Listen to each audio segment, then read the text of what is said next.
The man who refused me service because of the color of my skin would soon stand helpless as his world burned, begging me to save it. The smell of smoke never really leaves you. It's not the campfire kind, the one that reminds you of marshmallows and ghost stories. It's a bitter, chemical scent that burrows into your hair, your clothes, the very fabric of who you are. After a 24-hour shift, it's the only cologne I wear. That Tuesday was no different. We'd just come off a brutal run, a 3-car pileup on the interstate that bled into a nasty grease fire at a diner downtown. My muscles ached with a deep, satisfying exhaustion, the kind you only earn when you've spent a day wrestling with chaos and, for the most part, won. My crew, my family, piled out of the station. There was Captain Miller, a man whose face was a road map of every fire he'd ever fought. There was Jake, young and full of spitfire, always the first one through the door. And Maria, our paramedic, who could patch up a mangled limb with the same calm focus she used to do a crossword puzzle. We weren't just colleagues, we were a single unit, breathing in sync, trusting each other with our lives on a daily basis. And after a shift like the one we just had, tradition demanded one thing, a cold beer at a local joint to wash away the grime and the ghosts. The rusty mug, Jake suggested, already shrugging out of his uniform jacket. Miller nodded. Sounds good. Frank owes me a drink anyway. Frank was the owner, a guy who'd been a fixture in our town of Oak Creek for as long as I could remember. The rusty mug was exactly what it sounded like, a dimly lit, no-frills bar with sticky floors and a lingering smell of stale beer and fried onions. It was a place for working folk, a place where you could be anonymous and just unwind. Or so I thought. We took a booth in the back, the worn vinyl sighing under our collective weight. The place was quiet for a Tuesday, just a few regulars hunched over the bar, staring into their glasses like they were crystal balls. The bartender was a guy I'd never seen before. He was middle-aged, with a permanent scowl etched into his face and a gut that strained against a faded polo shirt. He moved with a kind of wary resentment, as if every drink he poured was a personal insult. He took orders from Miller, Jake, and Maria without a word, just a grunt and a nod. Then he got to me. I was the last to order. I'm a big guy, 6'3", built like the truck I ride in. It's hard to miss me. But this bartender, he looked right through me. His eyes slid over my face and landed on the wall behind my head. "And for you?" Captain Miller prompted, noticing the pause. I leaned forward slightly. "I'll just have a light beer, whatever you've got on tap." The bartender's eyes flickered to mine for a split second. There was nothing in them. No recognition, no welcome, just a flat, cold emptiness. He turned his back without a word and started pulling the first 3 beers. He set them down on the bar with a clank, foam sloshing over the sides. He collected the money from Miller, then went back to wiping down a section of the counter that was already clean. We waited. A minute passed, then 2. Jake started to fidget. "Hey, I think you forgot your beer, David." "I'm sure he's just busy," I said, trying to keep the peace. But the bar was nearly empty. There was no one else to serve. Captain Miller, ever the diplomat, caught the bartender's eye again. "Excuse me, my friend here is still waiting on his beer." The bartender, Gary, I later learned his name was, picked up a rag and began polishing a glass with excruciating slowness. He didn't look at us. "Got it," he mumbled into the glass. But he didn't get it. He served another customer who had just walked in. He restocked some napkins. He adjusted the volume on the muted TV hanging in the corner. It was a masterclass in passive aggression, so deliberate it was almost an art form. The air in our booth grew thick and heavy. The joyous relief of a finished shift was rapidly souring into something ugly. My crew knew what was happening. I knew what was happening. I'm the only black man in our firehouse, and in a town like Oak Creek, you learn to read the subtle, chilling signs of a door being closed in your face. Finally, I'd had enough. It wasn't about the beer anymore. It was about the deliberate, pointed disrespect. I stood up, my chair scraping against the floor, and walked to the bar. I placed my hands flat on the sticky surface. "Excuse me," I said, my voice low and even. I'm not a man who loses his temper easily. In my line of work, panic is a death sentence. Gary finally stopped his polishing. He placed the glass down and turned his full attention to me. His eyes were small, like 2 chips of ice. "And I heard you," he said, his voice flat. "Okay," I said, waiting. "So can I get that beer?" He leaned forward, his voice dropping to a conspiratorial whisper that was louder than a shout in the quiet bar. "I reserve the right to refuse service to anyone." The words hung in the air, thick and poisonous. It was the classic line, the coward's shield. He didn't say why. He didn't have to. We both knew. The few other patrons at the bar suddenly found the bottom of their glasses fascinating. Behind me, Jake shot to his feet. "What the hell did you just say to him?" Captain Miller put a firm hand on Jake's shoulder. He looked at Gary, his face grim. "Is there a problem here?" Gary just shrugged, a smug little smirk playing on his lips. "No problem at all. Just exercising my rights." My hands were balled into fists on the bar. Every instinct screamed at me to make a scene, to call him out for the bigot he was. But I was wearing my station's t-shirt under my jacket. I was a representative of the Oak Creek Fire Department, on or off duty. I couldn't give him the satisfaction of seeing me lose control. I took a deep breath, the smell of stale beer filling my lungs. I straightened up to my full height, looking down at this small, hateful man. "You know what?" I said, my voice dangerously calm. "Keep the beer. I've suddenly lost my thirst." I turned and walked back to the booth. "Let's go," I said to my crew. "This place isn't for us." Maria was already standing, her face a mask of disgust. Jake looked like he wanted to rip the bar apart with his bare hands, but Miller held him in check. As we walked out, Miller paused at the door and looked back at Gary. "Frank's not going to be happy about this," he said, his voice laced with disappointment. "He knows what kind of man David is." Gary just snorted and went back to wiping the counter. The cold night air felt good on my hot face. The silence in the truck on the way back to drop everyone off was heavy. No one knew what to say. An apology felt inadequate. Rage felt pointless. We were all just left with the sour taste of injustice. I spent the rest of the night tossing and turning. The bartender's smug face burned into my mind. It wasn't the first time I dealt with racism, not by a long shot. But the casual, dismissive nature of it, in a place I was supposed to feel welcome, in front of my crew, it stung in a way I hadn't felt for a long time. The next morning, I walked back into the station for my next shift, feeling a weariness that had nothing to do with fighting fires. The mood was still somber. Miller had already put in a call to Frank, the owner, but had only gotten his voicemail. The day started slow. We ran our checks on the truck, cleaned the equipment, the mundane rituals that anchor us. We tried to joke around, to get back to our normal rhythm, but the incident from the night before hung over us like a shroud of smoke.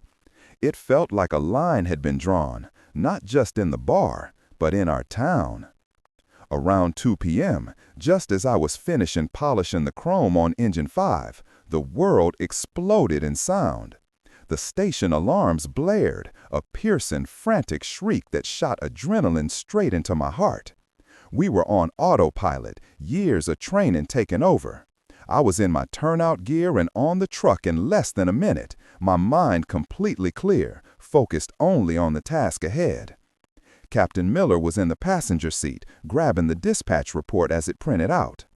"What we got, Cap?" Jake yelled from the back as we peeled out of the station, sirens wailing. Miller's face was pale as he read the slip of paper. He read the address aloud. "Structure fire, fully involved, residential, 1428 Willow Creek Lane." My blood ran cold. Maria let out a small gasp. Jake just stared. We all knew that address. I'd driven past it 100 times. It was a large, beautiful Victorian house on the edge of town, set far back from the road, surrounded by ancient oak trees. Miller looked up from the paper, his eyes finding mine in the rearview mirror. His expression was a mixture of shock, dread, and a terrible, terrible irony. "David," he said, his voice grim, "that's Frank's house, the owner of the rusty mug." For a split second, the universe seemed to pause. The sirens, the rumble of the engine, my own heartbeat, it all faded into a dull hum. Frank's house. The irony was so thick you could choke on it. I saw Jake's reflection in the window, his mouth a hard, thin line. Maria just shook her head slowly, her eyes wide. We were a crew of professionals, but we were human. And in that moment, the human part of us was reeling. "Knock it off," Miller's voice cut through the cab, sharp as broken glass. "It's a structure fire, occupants unknown. That is all it is. You read me?" "Reggie Cap," we all chorused, the training kicking back in, pushing the bitter irony down. He was right. When that bell rings, the address is just a location. The house is just a structure. The people inside are just lives to be saved. There's no room for personal history, no space for grudges. If you let that in, you make mistakes. And mistakes in our line of work don't just get you fired, they get you killed. As we turned on the Willow Creek Rain, the scene snapped me into perfect focus. This wasn't just a fire, it was an inferno. A column of thick black smoke churned into the afternoon sky like a malevolent genie released from its bottle. Flames, a furious, hungry orange, were already punching through the second-story windows, licking up the sides of the beautiful old house and tasting the eaves of the roof. Neighbors were clustered on their lawns across the street, faces pale and etched with horror, their cell phones held up like tiny, useless shields. And there, on the front lawn, was Frank. He wasn't the smug bar owner from my memory. He was a man utterly broken. His face was streaked with soot, his hair singed, his clothes torn. He was pacing back and forth like a caged animal, his hands twisting, his eyes wild with terror as he watched his life go up in smoke. He didn't even seem to notice as our massive engine roared to a stop. Miller was out before the truck was fully parked, barking orders. "Jake, you and Peterson, primary attack line through the front. Maria, triage on the lawn. David, I need you on ventilation. Get to that roof, now." The world became a symphony of controlled chaos, the roar of the pumper engaging, the hiss of water lines being charged, the crackle and pop of the house consuming itself. I grabbed my tools, a Halligan bar and a flathead axe, and slung the latter off the side of the truck with another firefighter. My mind was a steel trap. Wind direction, coming from the west, pushing the smoke east. Access point, north side of the house looked most stable. Objective, cut a hole in the roof to vent the heat and toxic gases, making it survivable for Jake and Peterson to push inside. As I rounded the corner of the truck, I almost collided with Frank. He grabbed my arm, his grip surprisingly strong. His eyes were wide, unseeing. To him, I was just a uniform, a helmet, a chance. "My wife," he choked out, his voice raw with smoke and panic. "Helen, she was upstairs, taking a nap. I can't find her. The smoke was too thick. You have to get her." And just like that, any lingering resentment, any thought of the bartender or the night before evaporated like water on hot coals. This wasn't about Frank's house anymore. This was about Helen, a woman I'd never met, asleep in her bed, now trapped in a roaring furnace. I put my gloved hand on his shoulder. "Sir, where was her room?" My voice was calm, the voice I use on every call, the one that's trained to cut through panic. "Back of the house, upstairs, on the right," he stammered, pointing with a trembling hand. "We're going to do everything we can," I said, and then I was moving. There was no more time for talk. I threw the 24-foot extension ladder against the side of the house. The aluminum rungs were already warm to the touch. I scrambled up, my heavy gear feeling weightless with adrenaline. Below me, Jake and Peterson disappeared into the black maw of the front door, a thick fire hose their only lifeline. The roof was a treacherous landscape. The asphalt shingles were soft and spongy from the heat. I could feel the structure groaning beneath my boots. I moved quickly, staying low, using my axe to test the roof's integrity with every step. I found a spot directly over the main fire, the place where cutting a hole would do the most good. The work was brutal, swinging the axe over and over, the impacts jarring my shoulders. The smoke was a living thing, swirling around me, trying to find a way past my mask. Below, through the roar of the fire, I could hear the faint, distorted chatter over my radio. "Engine 5 to command. We're making our way up the stairs. Heavy heat, zero visibility." That was Jake. "Command copies. Proceed with caution. Vent team is in position on the roof." I finished the cut, a perfect 4 by 4 foot square. Using the hook on my Halligan, I punched it through. A dragon's breath of superheated gas and black smoke erupted from the hole, a violent exhalation that shot hundreds of feet into the air. It was working. The beast was breathing, and that would give Jake the precious seconds he needed. I started backing away from the hole, moving toward the ladder, my part of the initial assault complete. The radio crackled again, and this time Jake's voice was strained but triumphant. "Command, we found her. We have a victim, unconscious but breathing. We're bringing her out." A wave of relief washed over me, so powerful it almost buckled my knees. They got her. Helen was going to be okay.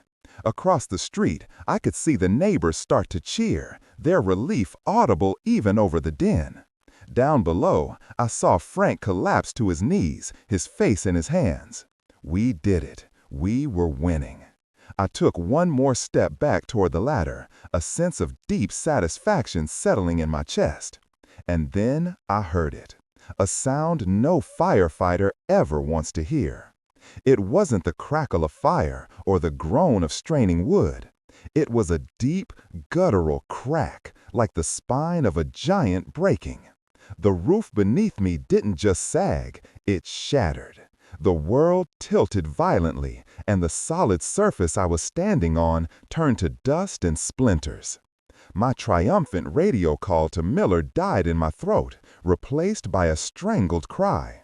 For one horrifying, weightless moment, I was airborne inside the inferno, surrounded by a whirlwind of smoke and embers.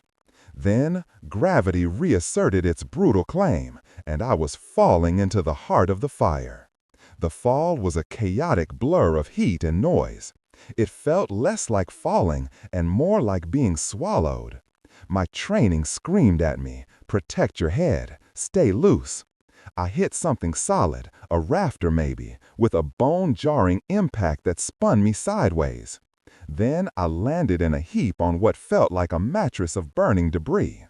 The air was sucked from my lungs, the impact knocking the wind out of me so hard that for a second I thought my ribs had caved in. My first thought wasn't pain, it was air. My facepiece was still sealed, but my low air alarm, the vibralert, started to ring, a frantic, insistent bell against my cheek. I had minutes of air left, at best. The world around me was a disorienting hellscape. I was on the second floor, in what must have been the attic space directly below the roof. Everything was on fire. Rafters glowed like demonic skeletons against a backdrop of roiling orange flame. The smoke was so thick, it was like being at the bottom of a black ocean. Visibility was zero. "Mayday! Mayday! Mayday! Firefighter down! Roof collapse! Second floor!" I yelled into my radio, my voice strained and raspy.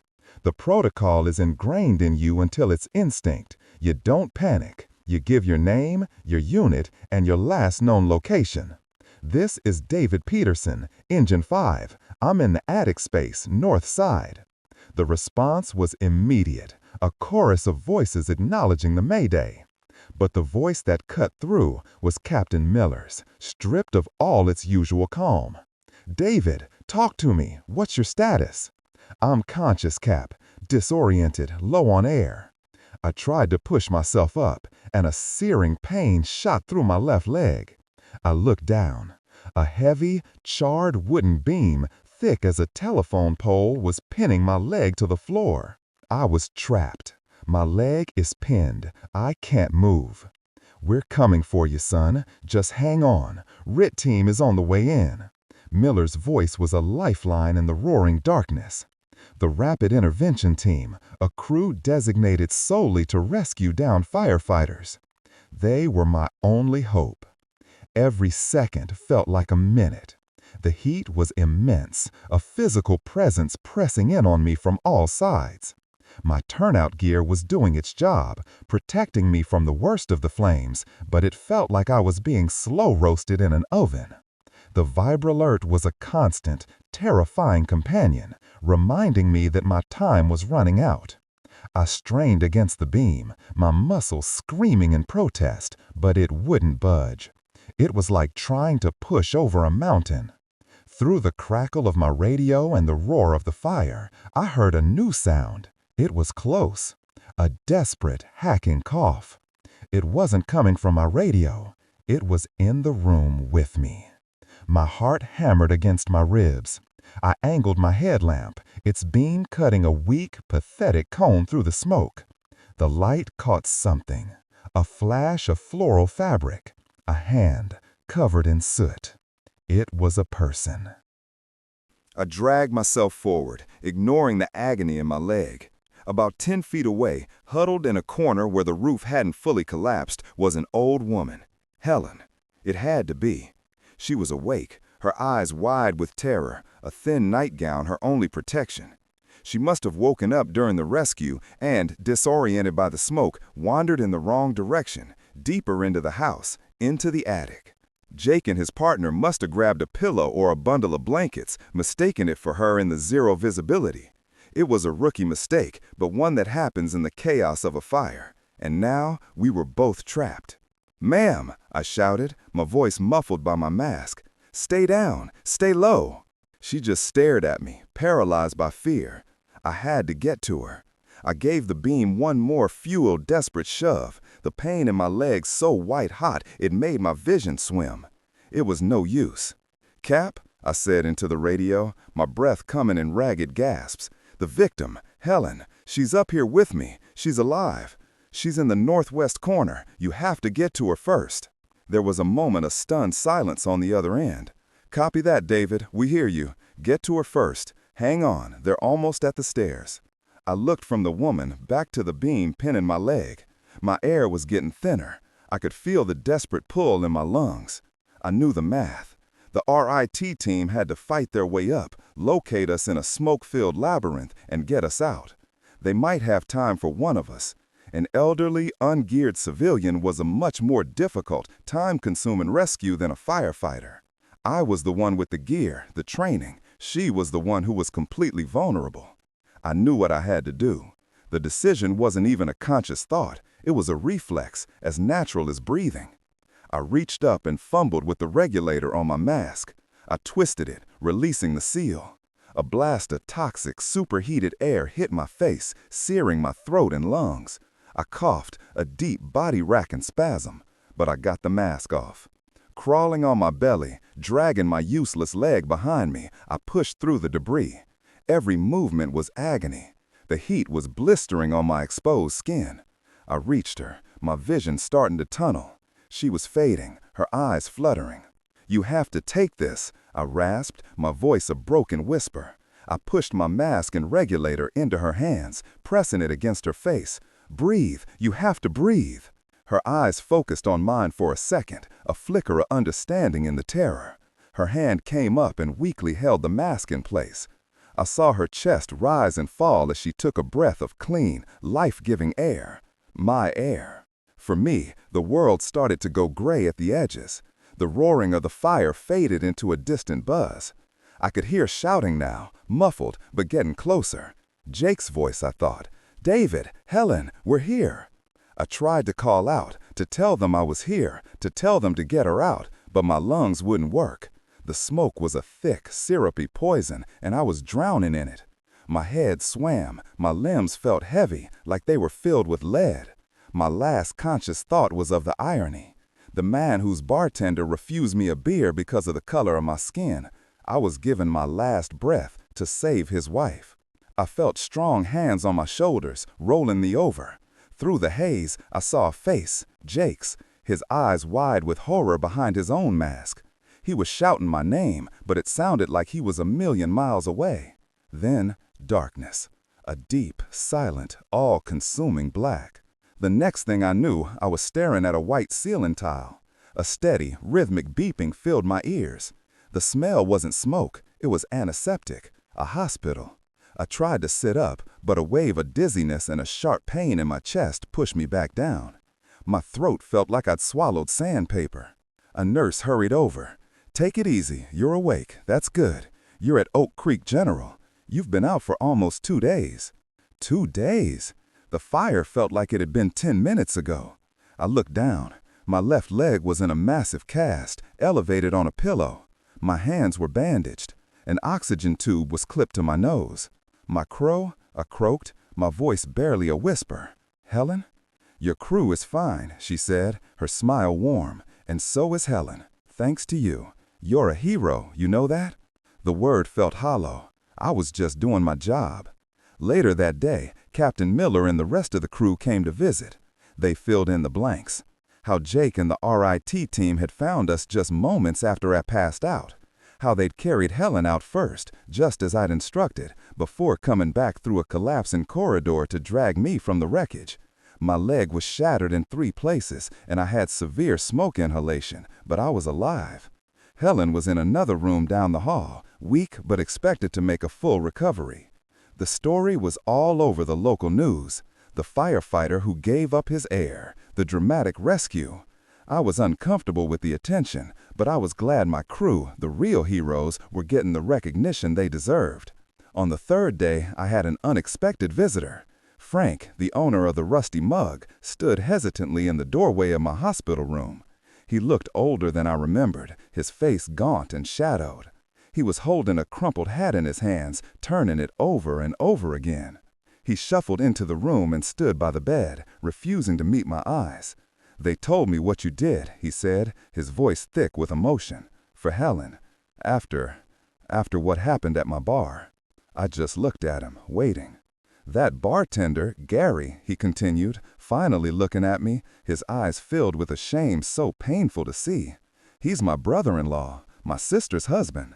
She's been sick, and I was trying to help him out with a job. I never knew he held those kinds of views." He took a ragged breath. "He's not there anymore. He'll never work for me again. There's no excuse for what he did, no excuse for me not knowing. I'm so sorry."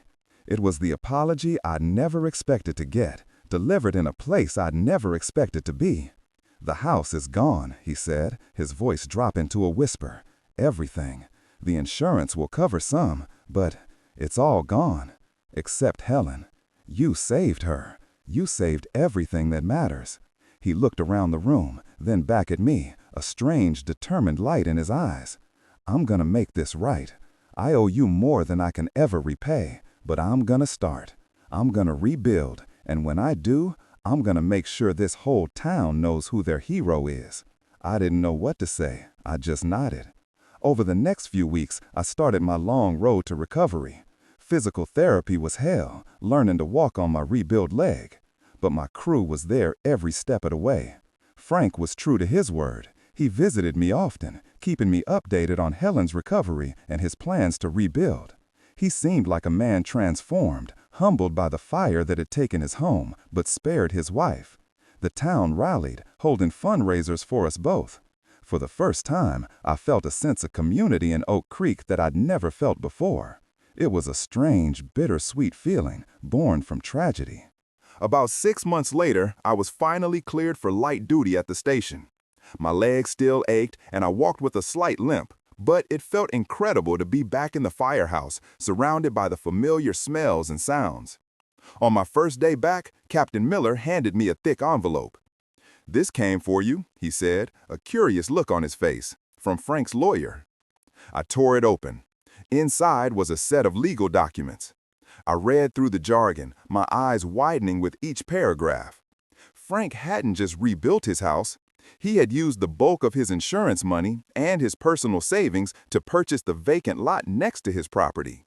And according to the deed I was holding in my hands, he had put the land and the brand new fully furnished 4-bedroom house he had just finished building on it entirely in my name. Tucked inside the deed was a handwritten note. It was short and the handwriting was shaky. "This isn't payment," it read. "This is a thank you. You saved my family. Now let our family help yours. Welcome home, neighbor." I stared at the paper, absolutely stunned. A house, my own home. It was more than I could have ever dreamed of.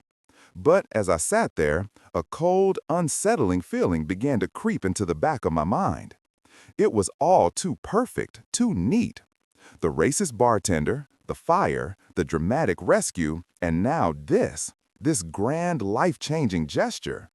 A sliver of suspicion, sharp and unwelcome, lodged itself in my heart.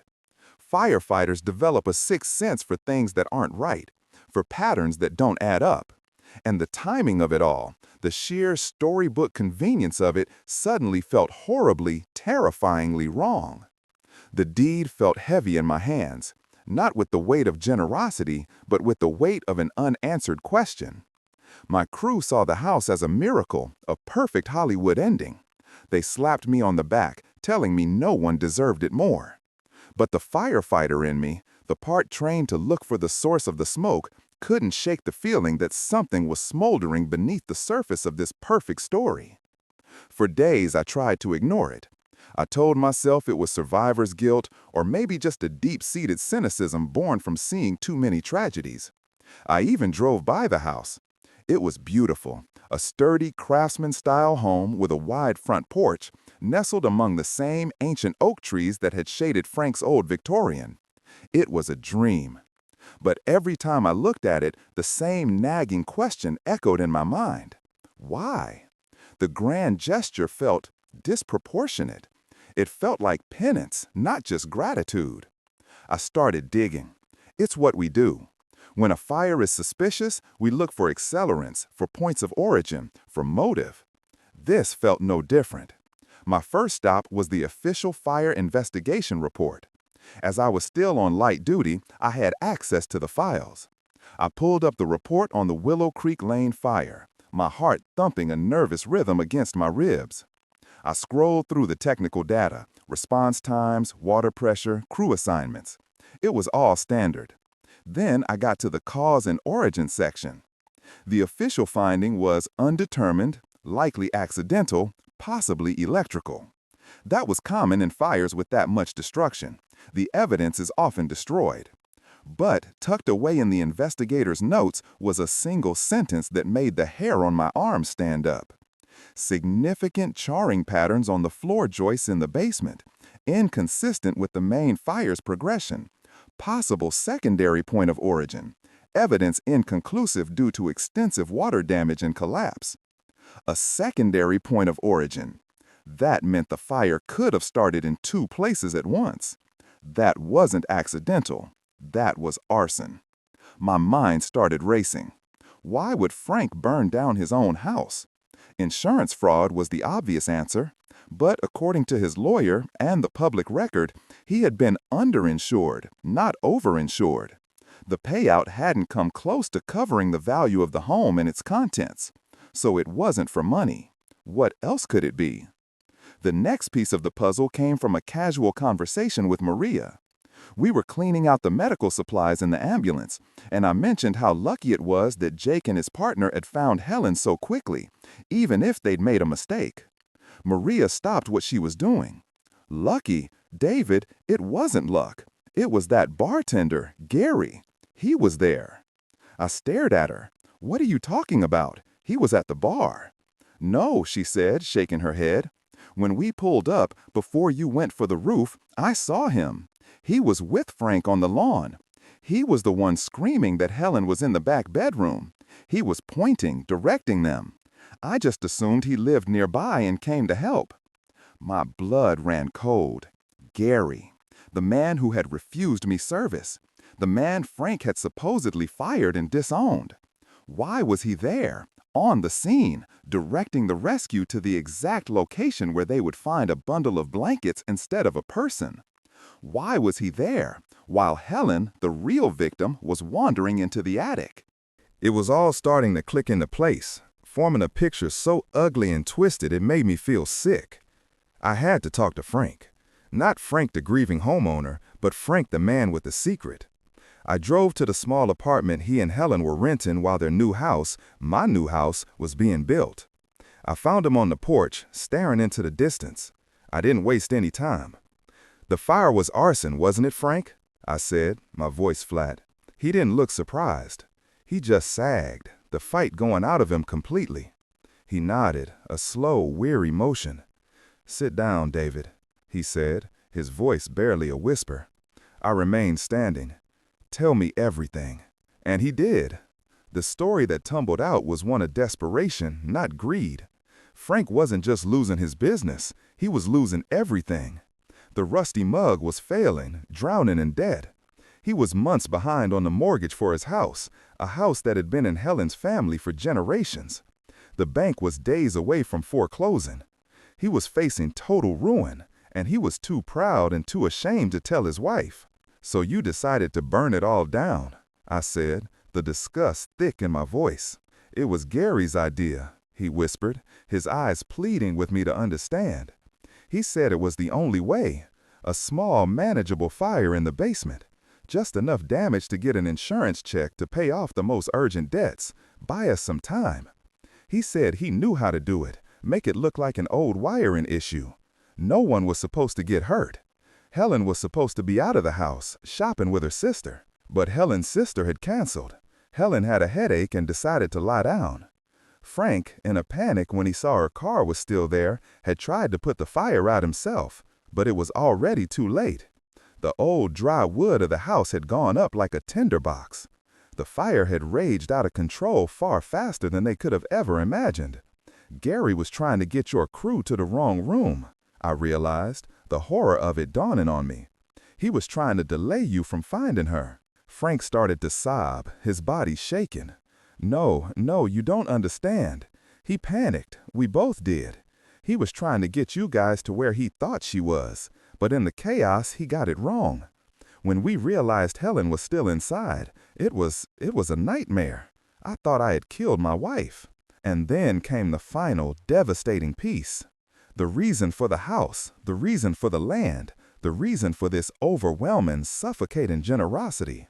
When I saw you," Frank choked out, "carried out of my burning house on a stretcher, your leg mangled, barely breathing, and they told me you had given Helen your heir, I realized what I had done. My stupid, hateful pride, my weakness in listening to a man like Gary. It almost killed the two people who mattered most in the world, an innocent man and my own wife." He looked up at me, his face a mess of tears and shame. The house isn't a gift, David. It's an anchor. It's the only thing I could think of to keep myself from drowning in what I did. I couldn't live in that spot, not with the memory of what happened. But I couldn't sell it either. It belongs to you. You earned it. You purified that land with your sacrifice. It's the only good thing that came out of all this. I stood there on that porch for a long time, the whole sordid, tragic story laid bare. It wasn't a conspiracy. It was a pathetic, desperate plan by a desperate man that had spiraled into a near tragedy. There was no grand villain, just weakness, stupidity, and a poisonous bigotry that had acted as a catalyst. I thought about going to the police. Arson was a serious crime. Frank deserved to be punished. But then I thought about Helen, an innocent woman who had already lost her home and almost her life. Sending her husband to prison would destroy her completely. And I thought about myself. What would justice even look like? Frank had lost everything. He would live with the guilt and shame of what he'd done for the rest of his days. That was a prison of its own. I looked from Frank's broken form to the legal deed I still had in my car. I thought about the new house, standing on that plot of land. It wasn't a reward for heroism. It was salvage. It was something beautiful built from the ashes of something awful. "I'm not going to the police, Frank," I said, my voice tired. "You're going to live with this. That's your sentence." I turned to leave. "What about the house?" he called after me, his voice trembling. "Please, take the house." I stopped at the bottom of the steps and looked back. "I will," I said, "but not as a gift. I'll make payments, whatever I can afford, every month. I won't live in a house built on a lie." It was a compromise, a messy, imperfect resolution to a messy, imperfect situation. But it felt right. It felt honest. Over the next year, I moved into the house. My house. My limp faded, and I was eventually cleared for full duty, riding Engine 5 again with my crew. I sent Frank a check every month, and he never failed to send back a receipt. We were neighbors, but we never spoke beyond a polite nod if we saw each other in town. The space between our homes was filled with a quiet, unspoken understanding. The Rusty Mug was sold and became a family restaurant. Gary, I heard, left town the day after the fire and was never seen again. Sometimes, late at night, when the house is quiet, I sit on my front porch and look at the stars through the branches of the old oak trees. I think about the fire, about the hate in a bartender's eyes and the desperation in the owner's heart. I think about how a single act of prejudice set in motion a chain of events that almost killed 3 people, but ended with me here, in a home of my own, in a community that finally felt like one. The smoke, I've learned, never really leaves you. But sometimes, if you're lucky, you get to build a new life from the ashes.